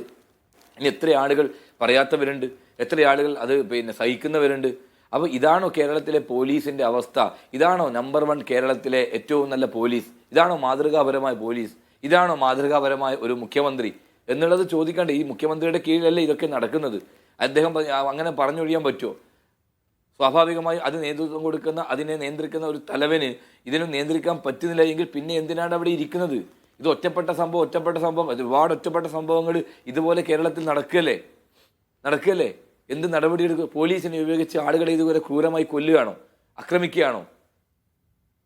ഉത്തരകൊറിയൻ നേതാവ് കിം ജോങ് എന്ന് പറയുന്ന അവിടുത്തെ ഏകാധിപതി അവിടെ ഇഷ്ടമില്ലാത്തവരെയും അതോടൊപ്പം തന്നെ മറ്റ് എതിരാളികളെയൊക്കെ തന്നെ വെട്ടി നുറുക്കി പിരാതന മത്സ്യങ്ങൾ ഇട്ടുകൊടുക്കുന്നത് പോലെ കേരളത്തിലെ പിണറായി വിജയൻ ഇഷ്ടമില്ലാത്തവരെ പോലീസിനെ ഉപയോഗിച്ച് ഇതുപോലെ ക്രൂരമായി തല്ലിച്ചതക്കുക ഉപയോഗിക്കുകയാണോ പോലീസിനെ? ആരാണ് നിയന്ത്രിക്കുന്നത് കേരളത്തിലെ പോലീസിന്? ഇതൊന്നും രണ്ട് സംഭവമൊന്നുമല്ലല്ലോ. എത്ര സംഭവങ്ങൾ പോലീസിന്റെ ഭാഗത്ത് അനാസ്ഥ കൊണ്ടുണ്ടായിക്കൊണ്ടിരിക്കുന്നു. ഇവിടെ ക്രിമിനലുകൾ, ഇവിടെ കൊലയാളികൾ, ഇതുമായി ബന്ധപ്പെട്ട പിണറായി വിജയൻ ഇഷ്ടമില്ലാത്ത ആൾക്കാരെ മാത്രമല്ല അദ്ദേഹത്തിന്റെ പാർട്ടിക്കാരെ പോലും മർദ്ദിച്ച പരാതികളാണ് ഇപ്പോൾ ഇന്ന് പുറത്തു വരുന്നത്. അദ്ദേഹത്തിന് എതിർപ്പുള്ള കോൺഗ്രസ്സുകാർ, യൂത്ത് കോൺഗ്രസ്സുകാർ മാത്രമല്ല ഈ പോലീസ് തല്ലുന്നത്. ഞാൻ ചോദിക്കുന്ന ഒരു കാര്യം, ഇങ്ങനെ കേരളത്തിനകത്ത് ഞങ്ങളുമായി ബന്ധപ്പെട്ട വിഷയം പറയും, രാഷ്ട്രീയ ആളുകളെ എത്ര ക്രൂരമായി കൈകാര്യം ചെയ്യുന്നു. സമരത്തിന്റെ പേരിൽ തല്ലി ആക്രമിച്ച അജിംസ് കണ്ടതല്ലേ? പോലീസിന്റെ ഗൺമാൻ, മുഖ്യമന്ത്രി ഗൺമാൻ വണ്ടിയിൽ നിറങ്ങിയില്ല. ആലപ്പുഴയിലെ യൂത്ത് കോൺഗ്രസിന്റെ ഞങ്ങളുടെ നേതാക്കന്മാർ അതിക്രൂരമായി തല്ലിച്ചതക്കുന്നത് നമ്മൾ കണ്ടില്ലേ? പോലീസ് യൂണിഫോം ഇട്ടവരല്ലേ ചെയ്തത്? അപ്പോൾ സ്വാഭാവികമായി അതെന്തിനു വേണ്ടിയാ? ഇഷ്ടമില്ലാത്തവർ എന്ന് പറയുമ്പോൾ മുഖ്യമന്ത്രിക്കെതിരായി മുദ്രാവാക്യം വിളിക്കുന്നവരെ, മുഖ്യമന്ത്രിക്കെതിരെ പ്രതിഷേധിക്കുന്നവരെ ഒരു ഭാഗത്ത് കൈകാര്യം ചെയ്യുന്നു. ഇതുപോലെ സുജിത്തിനെ പോലെയുള്ള നിരപരാധികളെ പോലീസുകാർ സ്റ്റേഷനകത്തിട്ട് 3-ാം മുറയും അതോടൊപ്പം സകല മുറയും പ്രയോഗിക്കുന്നു. ഇത് പോലീസാണ്, ക്രിമിനലുകളല്ലേ? ഇപ്പോൾ കൊടിസുനിയും അതുപോലെ കിർമാണി മനോജൊക്കെ ഇവരെ മുമ്പിൽ തോറ്റുപോലോ. ആ രൂപത്തിലെ ക്രിമിനലുകളാണ് കാക്കിയിട്ട് ഈ പോലീസ് സ്റ്റേഷനകത്ത് കൈകാര്യം ചെയ്യുന്നത്. നാട്ടിലെ പൗരന് നിയമസംരക്ഷണവും അതോടൊപ്പം തന്നെ അവരുടെ സുരക്ഷയും ഒരുക്കേണ്ട സംവിധാനത്തിനകത്തെ പോലീസ് സംവിധാനം ഇത്രയേറെ ക്രൂരന്മാരും അധമന്മാരും അക്രമികളും തെമ്മാടിക്കൂട്ടങ്ങളുമായി അധപ്പതിച്ചിരിക്കുന്നു എന്നുള്ളതാണ്. മറുപടി പറയേണ്ട സർക്കാർ സസ്പെൻഡ് ചെയ്താൽ മതിയോ? ഇത് മനസ്സാക്ഷിയുള്ളവർ കണ്ടു നിൽക്കാൻ പറ്റുന്ന ക്രൂരതയാണോ ഒരു ചെറുപ്പക്കാരനോട് ചെയ്തത്? എന്നിട്ടും അത് ന്യായീകരിക്കുകയാണോ? കർശനമായി അവരെ ആ സ്പോട്ടിൽ തന്നെ പിരിച്ചുവിടണം. ആ നിലപാട് സ്വീകരിക്കണം. എന്താ ഭയം, എന്താ പേടി, എന്താ ആ രൂപത്തിൽ നിലപാട് സ്വീകരിക്കാത്തത്? ഇവിടെ 51 വെട്ടി കൊലപ്പെടുത്തിയവനെ ജയിലിൽ പിന്നെ സ്റ്റേഷനിലേക്ക് കൊണ്ടുപോകുമ്പോൾ അല്ലെങ്കിൽ കോടതിയിൽ കൊണ്ടുപോകുമ്പോൾ അവന് തിരിച്ചു വരുമ്പോൾ അവന് പിന്നെ മദ്യം കഴിക്കാനും അതോടൊപ്പം തന്നെ ഹോട്ടലിൽ പോലീസിനെതിരെ പരാതിപ്പെടാനുള്ള ഭയം എല്ലാവരിലും ഉണ്ട്. അങ്ങനെ പരാതിപ്പെട്ടാൽ ഒന്നും നടക്കില്ല. കാരണം നമ്മുടെ പോലീസ് കംപ്ലയിൻസ് അതോറിറ്റികൾ പ്രവർത്തിക്കുന്നില്ല.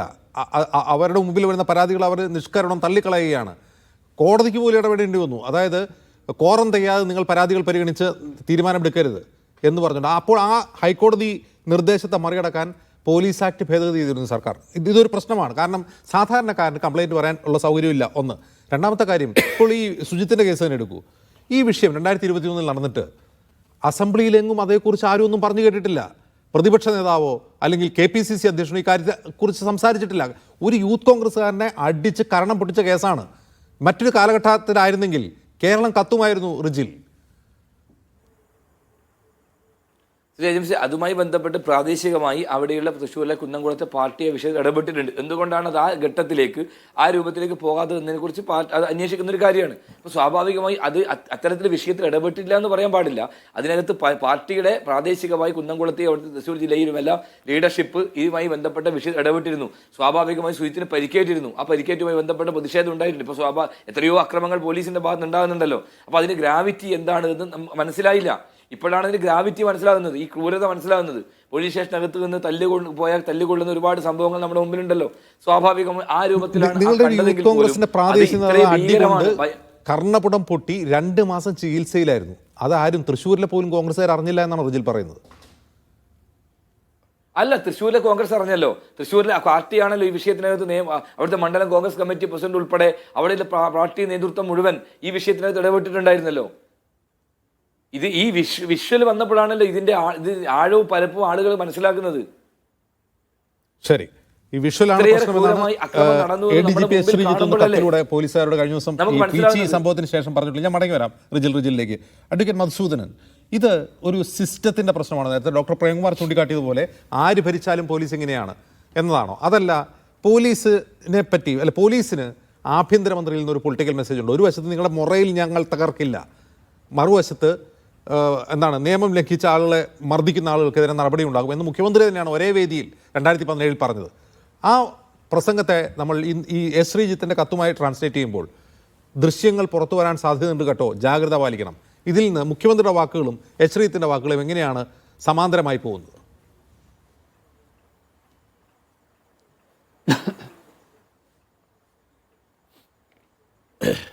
അഡ്വക്കേറ്റ് മധുസൂദനൻ, കേൾക്കാൻ പറ്റാത്ത അവസ്ഥ വരുന്നുണ്ട്. യെസ്, കേൾക്കാം. ഓക്കെ, ഇതൊരു സിസ്റ്റത്തിന്റെ മാത്രം പ്രശ്നമാണോ? അതല്ല, നിലമ്പൂർ വിഷയവുമായി ബന്ധപ്പെട്ടാണ് ഈ പോലീസിന്റെ മൊറൈലിനെ കുറിച്ച് സംസാരിച്ച് തുടങ്ങിയത്.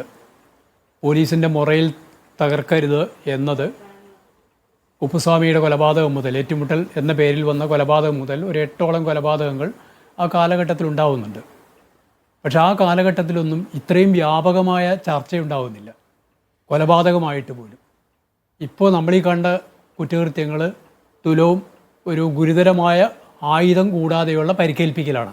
പഴയ ഇന്ത്യൻ പീനൽ കോഡിലാണെങ്കിൽ 325 വരുന്ന ഒരു കുറ്റകൃത്യം, 7 വർഷം വരെ ശിക്ഷ കിട്ടാവുന്ന ഒരു കുറ്റകൃത്യം. പക്ഷേ എനിക്ക് തോന്നിയത് പലപ്പോഴും ഹേമ കമ്മിറ്റി റിപ്പോർട്ടിലെ പോലെ തന്നെയാണ് ഈ വിഷ്വൽ മീഡിയ വന്നതോടുകൂടി, CCTV ദൃശ്യങ്ങൾ വന്നതോടുകൂടിയാണ് കുറേയധികം പേർ ധൈര്യസമേതം പോലീസിന് കംപ്ലൈൻറ്റ് കൊടുക്കാൻ തയ്യാറായിട്ട് മുന്നോട്ട് വരുന്നത്. അതല്ലെങ്കിൽ അവർക്ക് പോലീസിൻ്റെ ഈ ഉയർന്ന മൊറൈലിൻ്റെ പേരിൽ അവർക്ക് ഭയം ഉണ്ടാകുമായിരുന്നു. എനിക്ക് തോന്നി സുപ്രീം കോടതിയുടെ ഇടപെടലാണ് ഈ കാര്യത്തിൽ കുറേ അധികം ജനങ്ങൾക്ക് അനുകൂലമായ ഒരു അവസ്ഥയിലേക്ക് എത്തിക്കുന്നത്. ആദ്യം നമ്മൾ അറസ്റ്റിനെ സംബന്ധിച്ച് DK ബാസുവിൻ്റെ കേസിലെല്ലാം ഉണ്ടായി, എങ്ങനെ അറസ്റ്റ് ചെയ്യണം, എവിടെയെല്ലാം രേഖപ്പെടുത്തണം, മറ്റുള്ള കുറേയധികം കാര്യങ്ങളുണ്ടായി. എങ്കിലും കാര്യങ്ങൾ അപ്പോഴും മുന്നോട്ട് പോകുന്നില്ല. പോലീസ് സ്റ്റേഷനിൽ അപ്പോഴും ഈ പറഞ്ഞ അടിച്ചു കൊല്ലലും എല്ലാം കെട്ടിത്തൂക്കലും എല്ലാം ഉണ്ടാവുന്നുണ്ട്. അങ്ങനെയാണ് 2020 സുപ്രീം കോടതി വീണ്ടും ഈ CCTV എല്ലാ സ്ഥലങ്ങളിലും വെക്കണം എന്ന് പറയുന്ന നിർദ്ദേശം ഉണ്ടാവുന്നത്. ഞാൻ ഈ CCTVയുടെ വിഷയം എടുത്തു പറയാൻ കാരണം, നമ്മളിവിടെ പരിശോധിക്കേണ്ടത് മുകളിൽ നിന്ന് താഴോട്ടേക്കാണ്.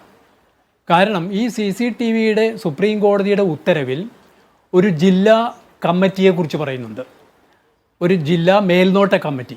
ആ ജില്ലാ മേൽനോട്ട കമ്മിറ്റിയുടെ അധ്യക്ഷൻ ജില്ലാ ജഡ്ജിയാണ്. ജഡ്ജിയെ കൂടാതെ ഡിസ്ട്രിക്ട് മജിസ്ട്രേറ്റ്, കളക്ടർ, പിന്നെയുള്ളത് സൂപ്പറിൻറ്റൻഡൻ്റ് ഓഫ് പോലീസ്. ഈ 3 പേരുടെ ഒരു കമ്മിറ്റിയാണ് ജില്ലാ തലത്തിലുള്ളത്.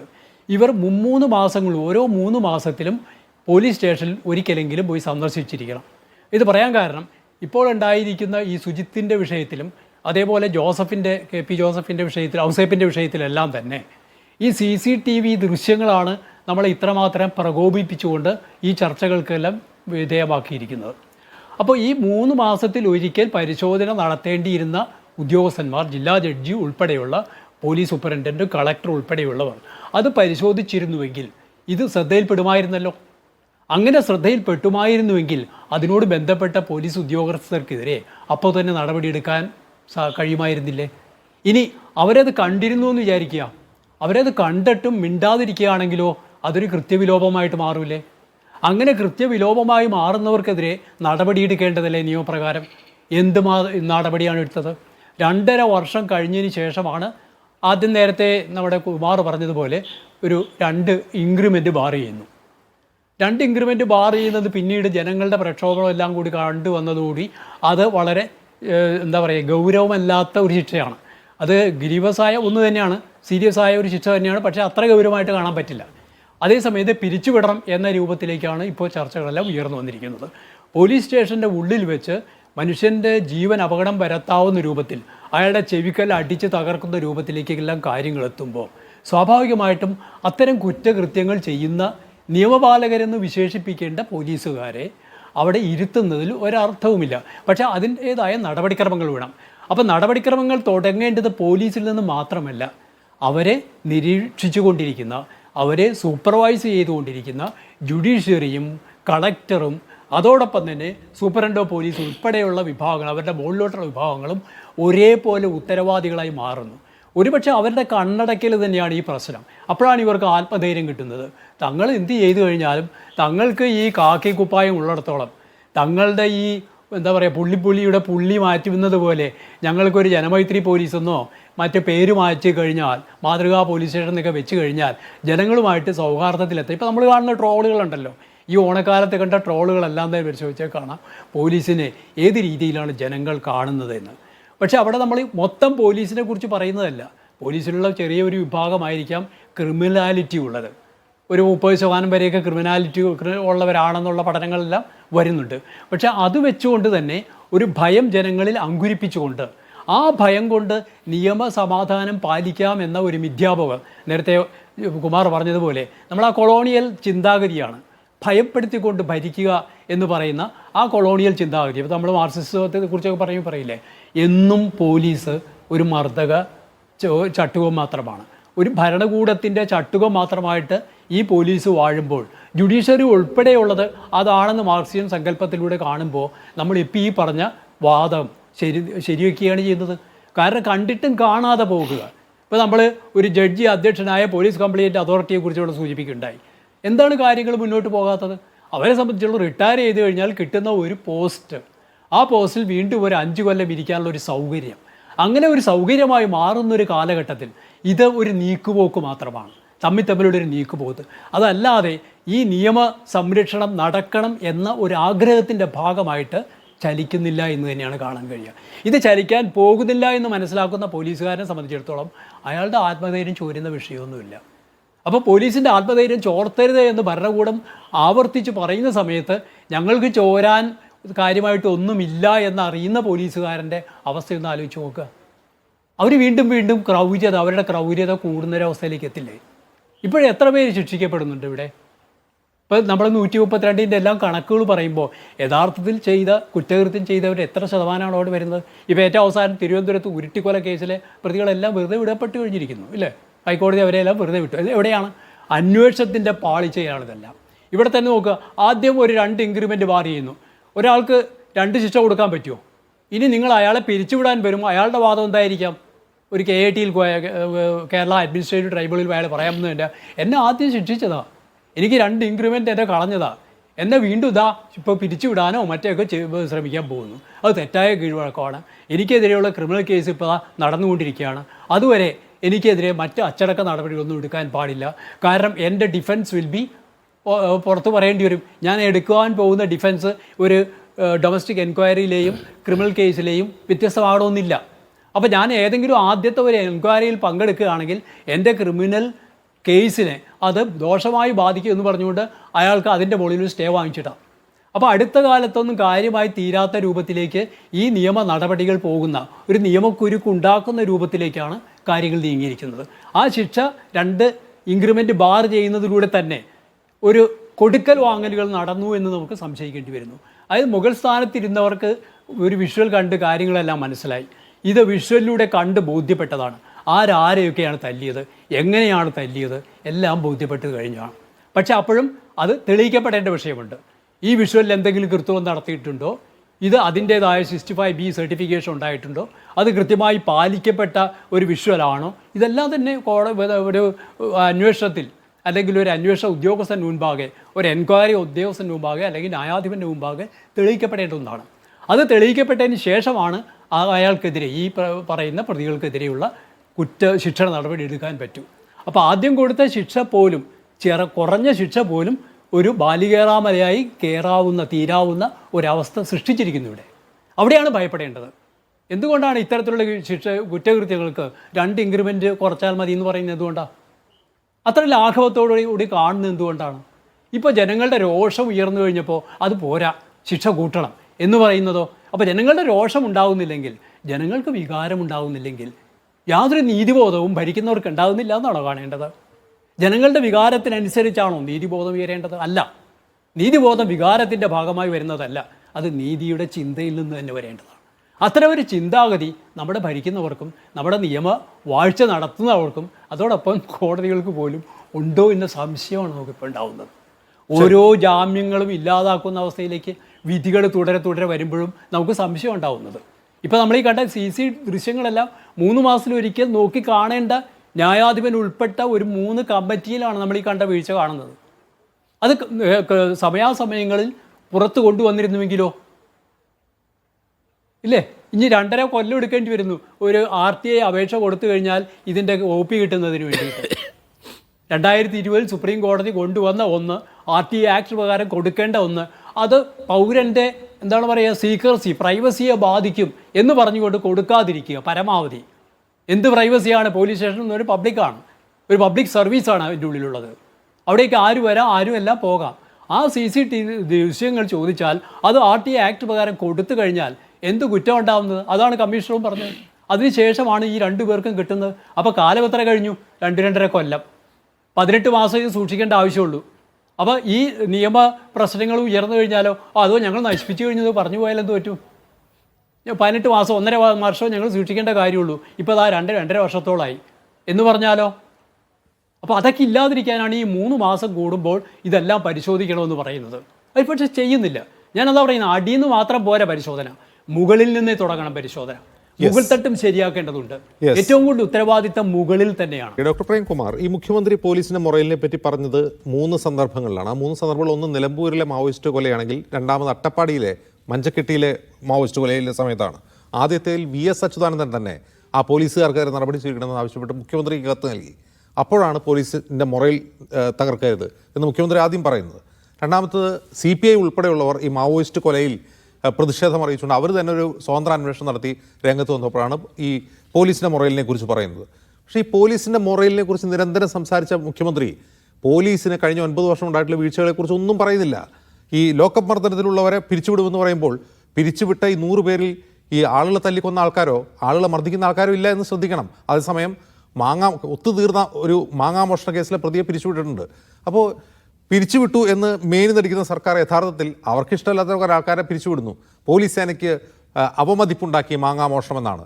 മാങ്ങാമോഷണമാണോ പോലീസിന് അവമതിപ്പുണ്ടാക്കുന്നത്, അതോ ആളുകളെ കൊല്ലുന്നതാണോ? അജിംസ് ചെയ്യുന്നത് പിരിച്ചുവിടപ്പെട്ട 108 പോലീസുകാരിൽ ഒരു മാങ്ങാമോഷണക്കാരനുണ്ട് എന്ന് പറഞ്ഞിട്ട് മാങ്ങാമോഷണക്കാരെയാണ് മൊത്തം പിരിച്ചുവിടുന്നതെന്ന് പറയാണ്. അതൊരു ലോജിക്കലായ രീതിയല്ല, ഒരു ഫെയറായ രീതിയല്ല. മാങ്ങാമോഷണം അത്ര വലിയ കുറ്റമാണെന്ന് പേഴ്സണലി ഞാൻ വിചാരിക്കുന്നില്ല. മാവോയിസ്റ്റുകളെ നേരിടേണ്ടത് ഇത്തരത്തിലുള്ള ഫോഴ്സ് ഉപയോഗിച്ചല്ല എന്ന് പൊളിറ്റിക്കലായാലും പേഴ്സണലായാലും വിശ്വസിക്കുന്ന ആളാണ് ഞാൻ. എൻകൗണ്ടർ കില്ലിങ്സ് ഒരു കാരണവശാലും ജസ്റ്റിഫൈ ചെയ്യപ്പെടരുത് എന്നും വിശ്വസിക്കുന്ന ആളാണ്. പക്ഷേ പലപ്പോഴും ഇതൊക്കെയാണ് നടക്കുന്നത്. നിങ്ങൾ ഈ പറയുന്ന പോലെ മുഖ്യമന്ത്രി ഇതിനെപ്പറ്റി സംസാരിക്കുന്നില്ല എന്ന് പറയുന്നതിനോടൊപ്പം തന്നെ ചേർത്ത് വെക്കേണ്ടത് നമ്മളിപ്പോൾ ഡിസ്കസ് ചെയ്യുന്ന ഈ ഇഷ്യൂ നോക്കൂ നിങ്ങൾ. 2023 സുജിത്ത് എന്ന് പറഞ്ഞ അവിടുത്തെ കുന്നംകുളത്തെ യൂത്ത് കോൺഗ്രസിൻ്റെ ഒരു നേതാവിനെതിരെ പോലീസ് എക്സസ് ഉണ്ടാവുന്നു.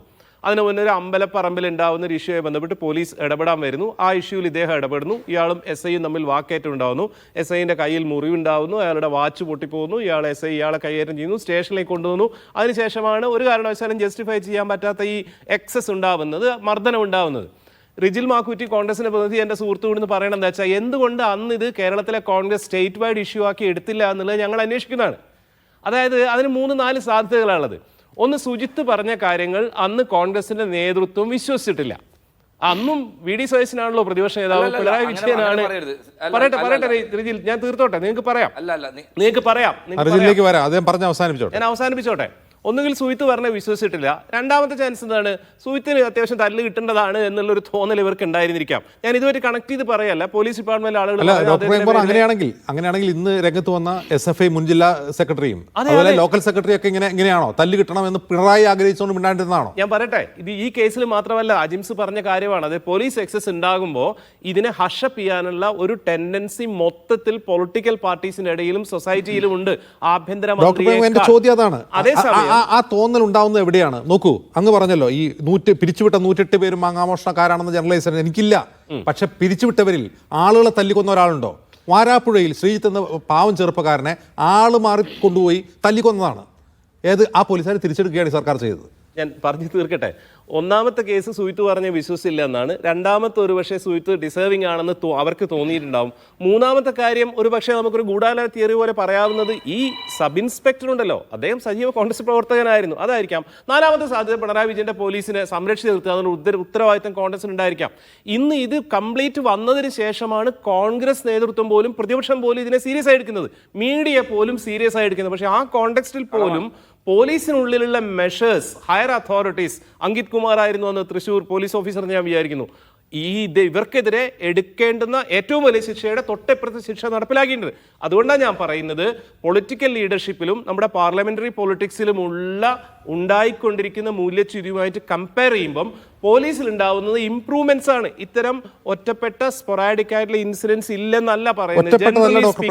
കഴിഞ്ഞ 9 വർഷത്തെ കണക്കെടുത്താൽ ഇതൊന്നും ഒറ്റപ്പെട്ടതല്ല. എനിക്ക് ഓരോ വർഷവും കണക്കെടുത്ത് അങ്ങയുടെ ശ്രദ്ധയിൽപ്പെടുത്താൻ കഴിയും. ഇത് ഒറ്റപ്പെട്ട സംഭവമല്ല. ഒറ്റപ്പെട്ടത് നമ്മൾ അതിനെ നിസ്സാരവൽക്കരിക്കരുത്. നിസ്സാരവൽക്കരിച്ചിട്ടില്ല. ഞാൻ പറഞ്ഞെന്താണെന്ന് അറിയോ, ഇത് ഈ force as such police force എന്നുള്ളത് തന്നെ കൃത്യമായിട്ട് ഒരു മർദ്ദന ഉപാധിയാണ്. അതിൻ്റെ അകത്തുള്ള ടോപ്പ് ഒഫീഷ്യൽസിൽ 55% ആളുകൾ അവരെ റെക്കോർഡ് ചെയ്യുന്നു. ഫോഴ്സ് ഉപയോഗിച്ചേ കാര്യങ്ങൾ നടക്കുള്ളൂ. ആക്ഷൻ ഹീറോ ബിജു തന്നെയാണ് നമ്മുടെ ആക്ഷൻ ഹീറോ, നമ്മുടെ സൂപ്പർ ഹീറോ, നാട്ടുകാരുടെ മുഴുവൻ എൻകൗണ്ടർ കില്ലിംഗ് നടത്തുന്ന പോലീസ് ഓഫീസർമാരെ അങ്ങനെ ഫോഴ്സ് ഉപയോഗിച്ച് എന്തോ കാര്യം ചെയ്യാമെന്ന തെറ്റായ ഒരു വിചാരത്തിൽ ചെയ്യുന്നതല്ലോ ഈ ആള് മാറി തട്ടിക്കൊണ്ടുപോയി തല്ലിക്കൊല്ലലും ആളുകളെ പോലീസ് സ്റ്റേഷനിൽ കരണം പൊട്ടി. ഈ കരണത്തെ അടിക്കുന്നത് എന്തിനാണ്? ഏതെങ്കിലും കാര്യം നടത്താൻ വേണ്ടിയല്ല, എന്തെങ്കിലും കാര്യം നടത്താനല്ലല്ലോ ഇവർ മർദ്ദിക്കുന്നത്. അവർ ശിക്ഷിക്കുകയാണ്, അവർക്ക് അധികാരമുണ്ടെന്ന് അവർ കരുതുന്നു. രണ്ട് തരത്തിലുണ്ടാവും. ഒന്ന് എന്താണെന്ന് വെച്ചാൽ സത്യം തെളിയിക്കാനോ കൺഫസ് ചെയ്യിക്കാനോ വേണ്ടിയിട്ടുള്ള ഒരു ടൂൾ എന്നുള്ള രീതിയിൽ ഒരിക്കലും ചെയ്യാൻ പാടില്ലാത്ത രീതിയിൽ ചെയ്യുന്നുണ്ടാവും. രണ്ടാമത്തെ എന്താണെന്ന് വെച്ചാൽ പോലീസ് ഓഫീസേഴ്സ് വളരെ ഇമോഷണലായിട്ട് റെസ്പോണ്ട് ചെയ്യുന്നുള്ളതാണ്. അവരെ ചോദ്യം ചെയ്തു, പബ്ലിക്കായിട്ട് അവരെ ഇൻസൾട്ട് ചെയ്തു, അവർ പറഞ്ഞതിനെ റെസ്പെക്ട് ചെയ്തില്ല. ഒരു 2 മാസം മുമ്പ് വന്നൊരു വിഷ്വൽ, കുറച്ച് മുമ്പ് വന്നൊരു വിഷ്വൽ ഉണ്ടായിരുന്നു. ഡോക്ടർ പ്രേംകുമാർ മുഖ്യമന്ത്രി പറയുന്ന ഈ മൊറയിൽ, ആ മൊറയിലിന് പോറലേറ്റാൽ ഇവർ പ്രകോപിതരാകുന്നു. അതാണ് പ്രശ്നം.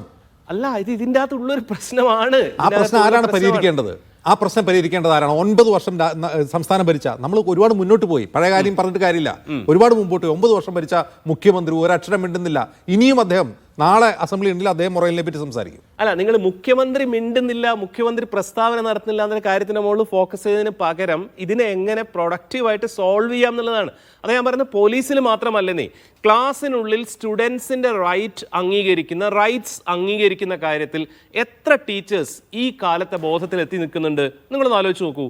കോളേജ് അധ്യാപകരാവട്ടെ, ഹയർ സെക്കൻഡറി അധ്യാപകരാവട്ടെ, സാധാരണ സ്കൂൾ അധ്യാപകരാവട്ടെ, സ്കൂളിലെ കുട്ടികൾ, പെൺകുട്ടികൾ എത്രത്തോളം അധ്യാപകർക്ക് കേസ് കൊടുക്കേണ്ടി വരുന്നു.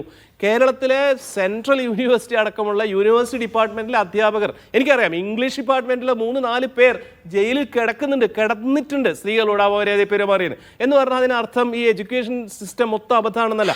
ഈ 2 തലമുറകൾ തമ്മിലുള്ള പോലീസിലുള്ള പഴയ ടെൻഡൻസി ഉള്ള ആളുകളും അവരുടെ വാല്യൂ സിസ്റ്റവും മാറിക്കൊണ്ടിരിക്കുന്ന സാധനവും തമ്മിൽ ഭയങ്കരമായ ഡിസ്പാരിറ്റി ഉണ്ട്. അത് സ്ലോ ആയിട്ട് കറക്റ്റ് ചെയ്യാനാണ് പിണറായി വിജയനല്ല, റിജിൽ മാക്കുറ്റി അല്ല, വി ഡി സതീശനല്ല, ആര് മുഖ്യമന്ത്രി ആയാലും ചെയ്യാൻ പറ്റുള്ളൂ. പക്ഷെ ആ കാര്യം മൊത്തത്തിൽ കൺസിഡർ ചെയ്യുമ്പം ഒരു പാൻ ഇന്ത്യ കോണ്ടെക്സ്റ്റ് എടുത്താൽ കേരളത്തിൻ്റെ സ്ഥിതി വളരെ ബെറ്ററാണ്. ഈ കഴിഞ്ഞ 10 വർഷം എടുത്തു കഴിഞ്ഞാൽ യാതൊരു സംശയവും വേണ്ട, അത്തരത്തിലുള്ള നിലപാടുകൾ സ്വീകരിക്കുന്ന പോലീസുകാർക്കെതിരെ കർശനമായ നിലപാട് സ്വീകരിക്കുന്ന ഒരു സർക്കാർ നയമാണ് ഇവിടെ ഉള്ളത്. കർശന നിലപാട് സ്വീകരിച്ചിട്ടില്ല പ്രേംകുമാർ. വാരാപ്പുഴയിൽ ശ്രീജിത്തിനെ തല്ലിക്കൊന്ന പോലീസുകാരെ തിരിച്ചെടുത്ത സർക്കാരാണിത്. അങ്ങനെ തന്നെ അതിനെ കാണണം. നിങ്ങൾ വാരാപ്പുഴയിൽ ആളെ തിരിച്ചെടുത്തു, പിരിച്ചുവിട്ടില്ല. അതിന്റെ ഡീറ്റെയിൽസ് എനിക്കറിയില്ല. ഒരു മാങ്ങാ മോഷണം നടത്തിയ ആളെ പിരിച്ചുവിട്ടു. ഈ 2 കാര്യങ്ങളാണ് അജിംസ് പറയുന്നത്. മൊത്തത്തിൽ അങ്ങയുടെ കണക്കുണ്ടെങ്കിൽ 100-200 പേരെ പിരിച്ചുവിട്ടു എന്ന് പറയില്ല. അതിൽ ഈ ആളുകളെ സ്റ്റേഷനിൽ കൊണ്ടുവന്ന് മർദ്ദിച്ച എത്ര പേരുണ്ടെന്ന് പറഞ്ഞാൽ മതി, ഞാൻ ജനറലൈസ് ചെയ്യുന്നില്ല. 2011 മുതൽ 2016 വരെയുള്ള കാലത്ത് കേരളത്തിൽ നടന്നിട്ടുള്ള സമരങ്ങളും അതിനോട് പോലീസ് സ്വീകരിച്ച നിലപാടുകളും നമ്മൾ കണ്ടിട്ടുണ്ട്. വിഷ്വൽസ് നിങ്ങൾ എടുത്തിട്ടുണ്ടാവും. ഇപ്പൊ നടക്കുന്ന സമരങ്ങളും അതിനോട് പോലീസ് സ്വീകരിക്കുന്ന നിലപാട് നോക്കൂ. ഈ ഏറ്റവും അടുത്തുണ്ടായ വയലൻസ് കേസ് ഞാൻ പറയാം. യൂത്ത് കോൺഗ്രസിന്റെ സംസ്ഥാന പ്രസിഡന്റിനെ യൂത്ത് കോൺഗ്രസ് പുറത്താക്കുന്നു. അതുമായി ബന്ധപ്പെട്ട് ഷാഫി പറമ്പിലെ വടകരയിൽ നിന്ന് ഡിവൈഎഫ്ഐയുടെ പ്രവർത്തകർ തടഞ്ഞത് ശരിയല്ല എന്ന് ഡിവൈഎഫ്ഐയുടെ സംസ്ഥാന പ്രസിഡന്റ് 10 മിനിറ്റിനുള്ളിൽ പ്രഖ്യാപിക്കുന്നു. അന്ന് രാത്രി ക്ലിഫ് ഹൗസിലേക്ക് പന്തം കത്തിച്ചെറിയാണ് യൂത്ത് കോൺഗ്രസിന്റെ ആളുകൾ. പോലീസിന്റെ മേത്തേക്ക് പന്തം കത്തിച്ചെറിയാണ് ചെയ്തിട്ടുള്ളത്. പോലീസ് ലാത്തിചാർജ് ഉണ്ടായിട്ടില്ല. മുമ്പാണെങ്കിൽ ഇങ്ങനെയല്ല കേരളത്തിൽ ഉണ്ടാവുക. മുമ്പാണെങ്കിൽ ഇങ്ങനെയല്ല. അതിന് വലിയ ഇംപ്രൂവ്മെന്റ് വന്നിട്ടുണ്ട്. അത് പിണറായി വിജയൻ ഒരാളുടെ മെച്ചം മാത്രമല്ല, കേരളത്തിന്റെ സിവിൽ സൊസൈറ്റിയിൽ വന്നുള്ള ഇംപ്രൂവ്മെന്റ് ആണ്. അതുകൊണ്ട് തന്നെ ഇതിനെ പോസിറ്റീവായിട്ടേ കാണാൻ പറ്റുള്ളൂ. പക്ഷേ പോലീസ് നിങ്ങളോട് സൗമനസ്യത്തോടെയാണോ പെരുമാറുന്നത് നിങ്ങളുടെ സമരത്തോട്? ഞാനൊരു കാര്യം പറയാം. ഇപ്പം ന്യായീകരിക്കുന്നതിന് പിണറായി വിജയന്റെ പോലീസും പിണറായി വിജയൻ ഭയങ്കര ഉദാര മനസ്കൃതനും അതോടൊപ്പം തന്നെ വളരെ കാരുണ്യവാനൊക്കെയാണല്ലോ അദ്ദേഹം പറഞ്ഞു വെക്കുന്നത്. ഈ കേരളത്തിലെ ജനങ്ങൾ ഇതൊക്കെ കാണുന്നുണ്ടല്ലോ. കേരളത്തിലെ സമരങ്ങളോട് ഈ പോലീസ് സ്വീകരിച്ച നയങ്ങൾ, മുഖ്യമന്ത്രിയുടെ ഗൺമാൻ വണ്ടി നിർത്തിയിട്ട് ഞങ്ങളുടെ യൂത്ത് കോൺഗ്രസ് നേതാക്കന്മാരെ ആലപ്പുഴയിൽ തലതല്ലി പൊളിക്കുന്നത് ഈ നാട് കണ്ടതല്ലേ? ജീവൻ രക്ഷാ പ്രവർത്തനം എന്നല്ലേ അതിനെ പറഞ്ഞത്? ആ പിണറായി വിജയനാണോ ഈ ഉദാര മനസ്കതയും അതോടൊപ്പം തന്നെ കാരുണ്യവും അർഹിക്കുന്നത്? ഇത് ആ പറയുന്ന കാര്യം മോന്തായം വളഞ്ഞാൽ 64 വളയെന്ന് പറയുന്നത് പോലെ 64 പടകം എന്ന് പറയുന്ന പോലെ മുഖ്യമന്ത്രിയുടെ പിന്നെ പെരുമാറ്റവും നിലപാടും അത് തന്നെയല്ലേ താഴെ കാണുന്ന പോലീസുകാർ ചെയ്യുന്നത്. പിന്നെ ഇദ്ദേഹം പറയാണ് ഞങ്ങൾ സുജിത്തിന്റെ വിഷയത്തിന് ഇടപെട്ടില്ല, ഞങ്ങൾ സുജിത്തിന്റെ വിഷയത്തിനകത്ത് അവിടെ പോലീസ് സ്റ്റേഷൻ മാർച്ച് നടത്തിയിരുന്നു. അവിടുത്തെ പ്രധാനപ്പെട്ട നേതാവ് ശ്രീ അനിൽ അക്കരെയാണ് ആ മാർച്ച് ഉദ്ഘാടനം ചെയ്തത്. ആ ചെറുപ്പക്കാരന്റെ കേസുമായി ബന്ധപ്പെട്ട് മുഴുവൻ കാര്യങ്ങൾ ചെയ്ത് വർഗീസ് എന്ന് പറയുന്നത് ഞങ്ങൾ ബ്ലോക്ക് പ്രസിഡന്റാണ്. അതോടൊപ്പം തന്നെ അവിടെ യൂത്ത് കോൺഗ്രസ് ജില്ലാ വൈസ് പ്രസിഡന്റ് ശ്യാം ഉൾപ്പെടെയുള്ള ആളുകളാണ് അതുമായി ബന്ധപ്പെട്ട ജാമ്യം ഉൾപ്പെടെയുള്ള കാര്യങ്ങൾ ചെയ്തത്. ഞങ്ങളുടെ പാർട്ടിയുമായി ബന്ധപ്പെട്ട വിഷയങ്ങളിൽ അവിടെ നടത്തിയിട്ടുണ്ട്. നിങ്ങൾ അതിനെ സുജിത്തിനോട് ഏതെങ്കിലും തരത്തിലുള്ള പ്രശ്നമോ അല്ലെങ്കിൽ സുജിത്തിനെ വാളാക്കേണ്ടതെന്ന് കരുതുന്നില്ല. അത് താങ്കളുടെ നിലപാടാണ്. ആ താങ്കളുടെ നിലപാട് ഞങ്ങളുടെ പാർട്ടിയുടെ നിലപാടല്ല. അങ്ങനെ പറഞ്ഞ് ഇതിനെ നിസ്സാരവൽക്കേണ്ട ആവശ്യമില്ല. ഈ വിഷ്വൽ വന്നപ്പോഴാണ് ഈ നാട് കാണുന്നത്. അങ്ങനെ നിയമ പോരാട്ടം നടത്തി മുമ്പോട്ട് പോകുന്നു. നമ്മുടെ നാട്ടിൽ തന്നെ ഈ പറയുന്ന നിങ്ങൾ ഈ പറഞ്ഞ വരാപ്പുഴ പിങ്ക് പോലീസിന്റെ ഭാഗത്ത് ഒരു പെൺകുട്ടിയെ ആ പെൺകുട്ടിയെ മൊബൈൽ മോഷ്ടാവായി ചിത്രീകരിച്ച് അവസാനം നീതി തേടി ഹൈക്കോടതി 1 ലക്ഷം രൂപ ആ കുട്ടിക്ക് കൊടുക്കണം എന്ന് പറഞ്ഞപ്പോൾ ഈ സർക്കാർ ആ കുട്ടിയുടെ ഒപ്പം നിന്നത് ആറ്റിങ്ങലിലെ അപ്പീല് പോയ സർക്കാരല്ലേ നിങ്ങളുടെ സർക്കാർ? അങ്ങനെ കാരുണ്യവാനും സ്നേഹസമ്പന്നനും ഉദാര മനസ്കരും ആയ പിണറായി വിജയനാണെങ്കിൽ ആ പിഞ്ചു കുട്ടിയോട് പോലും നീതി കാണിച്ചോ നിങ്ങളുടെ പിണറായി വിജയന്റെ സർക്കാർ? നിങ്ങൾ എവിടെ വെച്ചാണ് ഇത് ന്യായീകരിക്കുന്നത്? ഈ നാട് കണ്ടതല്ലേ എത്ര സംഭവങ്ങൾ, വരാപ്പുഴയിലെ സംഭവങ്ങൾ നമ്മുടെ മുമ്പിലില്ലേ, കിളികല്ലൂരിലെ സംഭവം നമ്മുടെ മുമ്പിലില്ലേ? അങ്ങനെ എത്ര സംഭവങ്ങൾ, പോലീസിന്റെ ക്രൂരമായ മർദ്ദനങ്ങൾ ഏറ്റുവാങ്ങി ആക്രമിക്കപ്പെട്ട് മരണപ്പെട്ടവർ ഈ നാട്ടിലുണ്ടായിട്ടുണ്ട്. പക്ഷേ നിങ്ങൾക്ക് ഇഷ്ടപ്പെട്ട പോലീസ് ഉദ്യോഗസ്ഥന്മാർ അവര് ഇത്തരത്തിൽ ക്രിമിനലുകളായ ആളുകളെ സംരക്ഷിക്കുന്നില്ലേ? അവർക്ക് സസ്പെൻഷൻ കൊടുക്കുന്നുണ്ടോ? അവരെ നിങ്ങൾ ട്രാൻസ്ഫർ ചെയ്തെങ്കിലും അവർ സംരക്ഷിക്കുന്ന സംഭവങ്ങൾ എത്രയെത്ര ക്രിമിനൽ പോലീസ് ഉദ്യോഗസ്ഥന്മാരുടെ ബയോഡാറ്റ ഞാൻ നിങ്ങളുടെ മുമ്പിൽ വെക്കാം. ഈ പോലീസ് ഉദ്യോഗസ്ഥന്മാരെ ഞാൻ ചോദിക്കും, 2023 നടന്ന സംഭവം ഇതുമായി ബന്ധപ്പെട്ട ഉന്നത ഉദ്യോഗസ്ഥന്മാർ ഇത് കണ്ടിട്ടില്ലേ? ഇനി എന്തിനാ സ്പെഷ്യൽ ബ്രാഞ്ച്? ആ ഘട്ടത്തിൽ ഈ പരാതിയും ഇതുമായി ബന്ധപ്പെട്ട് മുമ്പോട്ട് പോകുന്നതിന് മുമ്പ് ഈ ക്രൂരമായ മർദ്ദനം കണ്ടിട്ട് എന്ത് നടപടിയെടുത്തു ഈ മേലുദ്യോഗസ്ഥന്മാർ? അവരുടെ മുകളിൽ ഉദ്യോഗസ്ഥന്മാരില്ലേ, DYSP ഇല്ലേ, SP ഇല്ലേ, DGP ഇല്ലേ, ഉൾപ്പെടെയുള്ള ആളുകളില്ലേ? ഇവരത് അറിയില്ലേ? ഈ വിഷ്വൽ വന്ന് കോടതി ഇടപെട്ടതുകൊണ്ടല്ലേ നേരത്തെ സൂചിപ്പിച്ചതുപോലെ. അല്ലെങ്കിൽ ഈ വിഷ്വൽ ഈ നമുക്ക് കാണാൻ സാധിക്കുമോ? കാണാൻ സാധിക്കില്ലല്ലോ. അപ്പോൾ അത്തരത്തിലുള്ള സംഭവങ്ങൾ മുഴുവൻ ഉണ്ടായിട്ട് പോലും ഇവരെടുക്കുന്ന നിലപാട് എന്താണ് എന്ന് ഈ നാട് കാണുകയാണ്. അതുകൊണ്ടാണ് ഞങ്ങൾ പറഞ്ഞത് ഇത്തരത്തിലുള്ള അക്രമികാരികളായ ക്രിമിനലുകളായ പോലീസുകാർ ഒരു വലിയ വിഭാഗം ആളുകൾ ഈ കേരളത്തിലെ പോലീസ് സേനക്കകത്തുണ്ട്. അവർക്ക് സംരക്ഷണം കൊടുക്കുന്നു. അവരെ ഇവിടെ തന്നെ നമുക്കറിയാലോ, ഇവിടെ പ്രതിപക്ഷ നേതാവ് ഇന്ന് സൂചിപ്പിച്ചു, ആരെ പോലീസിനെ ഭരിക്കുന്നത്? ഇവിടുത്തെ SP-ക്കും അതോടൊപ്പം തന്നെ ആളുകൾക്കും ഒക്കെ എന്ത് റോളാണുള്ളത്? ഏരിയ കമ്മിറ്റിയിൽ നിന്ന്, ലോക്കൽ കമ്മിറ്റിയിൽ നിന്ന്, ജില്ലാ കമ്മിറ്റിയിൽ നിന്ന് കൊടുക്കുന്ന നിർദ്ദേശം അനുസരിച്ച് പ്രവർത്തിക്കുന്ന കുഞ്ചിരാമന്മാരായ പോലീസുകാരല്ലേ ഈ നാട്ടിലുള്ളത്? നീതി ഈ നാട്ടിലെ ജനങ്ങൾ കിട്ടുന്നുണ്ടോ? ഞാൻ റിജിൽ പറയുന്നത് പോലെ പാർട്ടിക്കോ അല്ലെങ്കിൽ സർക്കാരിനോ ഈ പോലീസിൽ എന്തെങ്കിലും സ്വാധീനമോ നിയന്ത്രണമോ ഉണ്ടെന്ന് ഞാൻ വിശ്വസിക്കുന്നില്ല. ലോക്കൽ സെക്രട്ടറിക്ക് പോലീസ് സ്റ്റേഷൻ തല്ല് കിട്ടും, അതാണ് അവസ്ഥ. അജിംസെ അതൊക്കെ ചിലപ്പോ ഏത് സംഭവത്തിലായിരിക്കും. ഈ നാട്ടിനകത്ത് നിങ്ങൾക്കൊക്കെ അറിയാം, ഞങ്ങൾക്ക് അറിയാലോ, പോലീസ് സ്റ്റേഷനകത്തുമായി ബന്ധപ്പെട്ട് CPM ഇടപെട്ട കേസിനകത്ത് നീതി കിട്ടുന്നുണ്ടോ? PP ദിവ്യയുടെ വിഷയത്തിനകത്ത് പോലീസ് എടുത്ത നിലപാടെന്താ? ഏതെല്ലാം സൗകര്യം ചെയ്തു കൊടുത്തു? കൃത്യമായി അന്വേഷണത്തിലേക്ക് പോയിട്ടുണ്ടോ? PP ദിവ്യ ആയതുകൊണ്ടല്ലേ ആ PP ദിവ്യക്കുള്ള ഇമ്മ്യൂണിറ്റി കിട്ടിയത്, പോലീസിന്റെ ഭാഗത്ത് കിട്ടിയത്? ഗതികെട്ടത് കൊണ്ടല്ലേ അവരെ, പിന്നെ ജനരോഷം ഭയന്നുകൊണ്ടല്ലേ ജില്ലാ പഞ്ചായത്തിൽ നിന്ന് അവർ മാറ്റിയത്? പോലീസിന്റെ എന്തെല്ലാം ഘട്ടത്തെ സൗകര്യം ഉണ്ടായിട്ടുണ്ട്. ആ കേസ് ഇപ്പോൾ ഇവിടെ എത്തി. ആ കേസിൽ പിന്നെ ആത്മഹത്യ ചെയ്യപ്പെട്ട അദ്ദേഹത്തിന്റെ പിന്നെ ഭാര്യയ്ക്കും കുടുംബത്തിനും നീതി കിട്ടിയെന്ന ബോധ്യമുണ്ടോ? കേസ് അട്ടിമറിക്കപ്പെട്ടു എന്ന് തോന്നിയില്ലേ? ആരാ ഇടപെടുന്നത്? മുകളിലുള്ള പോലീസ് ഉദ്യോഗസ്ഥന്മാരിൽ. ഇങ്ങനെ എത്ര വിവാദങ്ങളായ സംഭവങ്ങളുണ്ട്. വിവാദങ്ങളല്ലാത്ത എത്രയോ സംഭവങ്ങൾ ഈ നാട്ടിൽ നടക്കുന്നില്ലേ? ശരി, ഉന്നതരായ ചിലർക്ക് അനുകൂലമായും പോലീസ് നിൽക്കുന്നു, എന്നാൽ ലോക്കൽ സെക്രട്ടറി മുതൽ താഴേക്കുള്ളവരെ എന്നാൽ തല്ല് കിട്ടുന്നു, അങ്ങനെ വേണമെങ്കിൽ കരുതാം. ഞാൻ അതിനെ ജനറലൈസ് ചെയ്യല്ല. അഡ്വക്കേറ്റ് മധുസൂദനൻ, ഇവിടെ രാഷ്ട്രീയമായ ഒരു നിയന്ത്രണം പോലീസ് സേനയിൽ കൊണ്ടുവരിക എന്നുള്ളത് ഒരു ഭരണകൂടത്തെ സംബന്ധിച്ച് വെല്ലുവിളിയാണ്. ഒരു വശത്ത് ഇത്തരത്തിൽ റിജിലകച്ച് പറയുന്നത് പോലെ ഒരു പാർട്ടി സെൽ പോലീസിനെ നിയന്ത്രിക്കുന്ന ആക്ഷേപം ഒരു വശത്ത് നിൽക്കുമ്പോൾ തന്നെ പോലീസിനെ സ്വതന്ത്രമായി കർത്തവ്യ നിർവഹണത്തിന് വിട്ടയക്കുക എന്നുള്ള ഒരു രാഷ്ട്രീയ തീരുമാനം എങ്ങനെയാണ് മനോഹരമായി നടപ്പാക്കാൻ കഴിയുക? ശരിക്ക് കൂട്ടിലിട്ട തത്തയെ പോലെ ആകാൻ പാടില്ല CBI എന്ന് സുപ്രീം കോടതി പറയുമ്പോൾ ഈ പൊളിറ്റിക്കൽ ഐഡിയോളജിക്കനുസരിച്ച് അതിൻ്റെ ലീഡർഷിപ്പിനനുസരിച്ച് പ്രവർത്തിക്കേണ്ട ഒരു ഉപകരണമല്ല പോലീസ് എന്ന് വളരെ വ്യക്തമാണ്. അപ്പോൾ നമ്മൾ കണ്ടിടത്തോളം ഏത് ഭരണകൂടം വന്നു കഴിഞ്ഞാലും അതിൻ്റെ ആശാനുവർത്തികളായിട്ട്, അതിൻ്റെ കാവൽ നായ്ക്കളായിട്ട് പോലീസ് മാറുന്ന ഒരവസ്ഥയാണ് നമ്മളിപ്പോൾ കാണുന്നത്.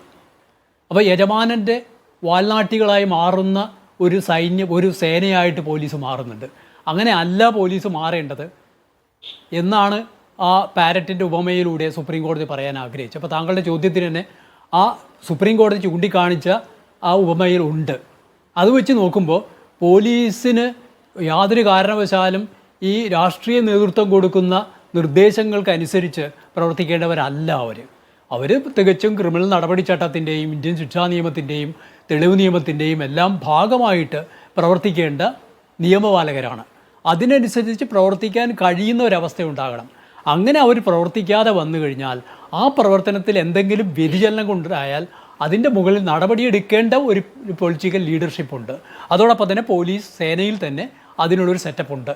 ആ സെറ്റപ്പ് ശരിക്കും നടപ്പാക്കാൻ പറ്റാത്തത് കൊണ്ടാണ് അവരവരുടെ സൂപ്പർവൈസറി പവർ ഉപയോഗിക്കാൻ കഴിയാത്തത് കൊണ്ടാണ് എക്സിക്യൂട്ടീവ് അതിൻ്റെ ഒരു ചുമതലയുണ്ടല്ലോ, ആ ചുമതലയും നിർവഹിക്കാൻ തയ്യാറാകാത്തത് കൊണ്ടാണ് പോലീസ് ഭാഗത്തു നിന്ന് ഇത്തരത്തിലുള്ള ഒറ്റപ്പെട്ടതാണെന്നൊക്കെ നമുക്ക് പറയാമെങ്കിലും പലപ്പോഴും പറയുന്നുണ്ടെങ്കിലും കുറച്ചുകൂടി വ്യാപകമായ രൂപത്തിലേക്ക് പോലീസ് മാറുന്നത്. ഇപ്പോൾ അങ്ങേക്കറിയാലോ, മുള്ള തന്നെ 70കളിലാണ് പറയുന്നത്, ജസ്റ്റിസ് മുള്ള, പോലീസ് കാക്കിയിട്ട ഗുണ്ടകളാണെന്ന്. അത് ഒരു റേപ്പ് കേസ് തെളിയിക്കുന്നതിന് വേണ്ടി അവൻ്റെ ഏനസിലൂടെ ഒരു ഇരുമ്പ് തണ്ട് കയറ്റിയ ഒരു കേസുമായി ബന്ധപ്പെട്ടാണ് ജസ്റ്റിസ് മുള്ള അങ്ങനെ പറയുന്നത്. അതിൽ നിന്ന് എന്ത് മാറ്റമാണ് ഇപ്പോഴും നമ്മൾ കാണുന്നത്? എന്തെങ്കിലും മാറ്റം ഉണ്ടാവുന്നുണ്ടോ പോലീസ് സേനയിൽ?